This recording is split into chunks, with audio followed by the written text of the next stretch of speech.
The Old Testament reading for the second Sunday after Pentecost is from Exodus chapter 19. After they set out from Rephidim, they entered the desert of Sinai, and Israel camped there in the desert in front of the mountain. Then Moses went up to God, and the Lord called to him from the mountain and said, "This is what you are to say to the descendants of Jacob, and what you are to tell the people of Israel.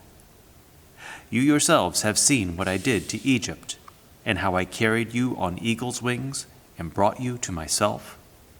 Now if you obey me fully and keep my covenant, then out of all the nations you will be my treasured possession. Although the whole earth is mine, you will be for me a kingdom of priests and a holy nation. These are the words you are to speak to the Israelites."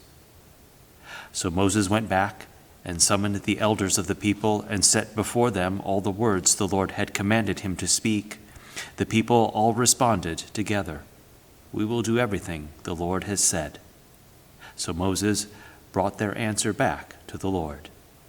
This is the word of the Lord. Thanks be to God. And the epistle is from Romans chapter 5. You see, at just the right time, when we were still powerless, Christ died for the ungodly. Very rarely will anyone die for a righteous person, though for a good person someone might possibly dare to die. But God demonstrates his own love for us in this: while we were still sinners, Christ died for us. Since we have now been justified by his blood, how much more shall we be saved from God's wrath through him? For if, while we were God's enemies, we were reconciled to him through the death of his Son, how much more, having been reconciled, shall we be saved through his life? Not only is this so, but we also boast in God through our Lord Jesus Christ, through whom we have now received reconciliation. Therefore, just as sin entered the world through one man, and death through sin, and in this way death came to all people because all sinned.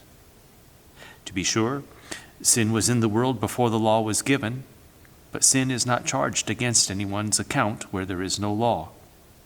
Nevertheless, death reigned from the time of Adam to the time of Moses, even over those who did not sin by breaking a command, as did Adam, who is a pattern of the one to come.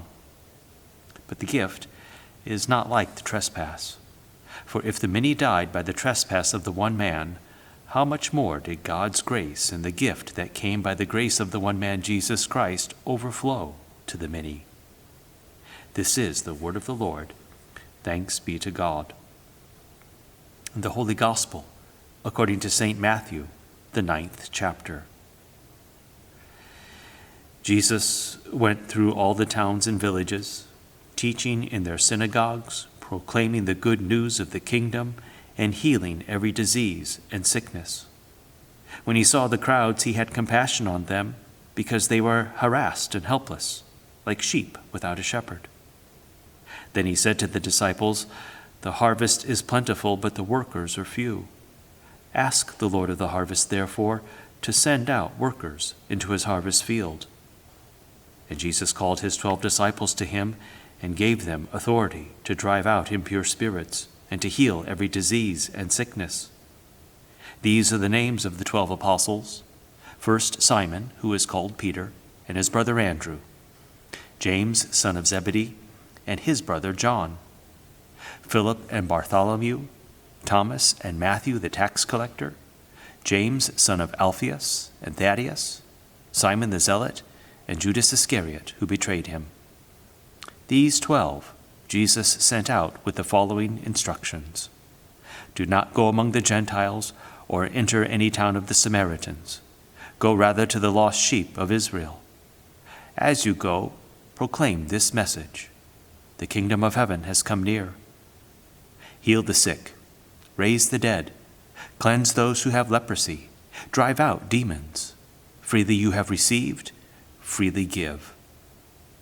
Do not get any gold or silver or copper to take with you in your belts, no bag for the journey, or extra shirt or sandals or a staff, for the worker is worth his keep. Whatever town or village you enter, search there for some worthy person and stay at their house until you leave. As you enter the home, give it your greeting.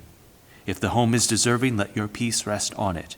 If it is not, let your peace return to you.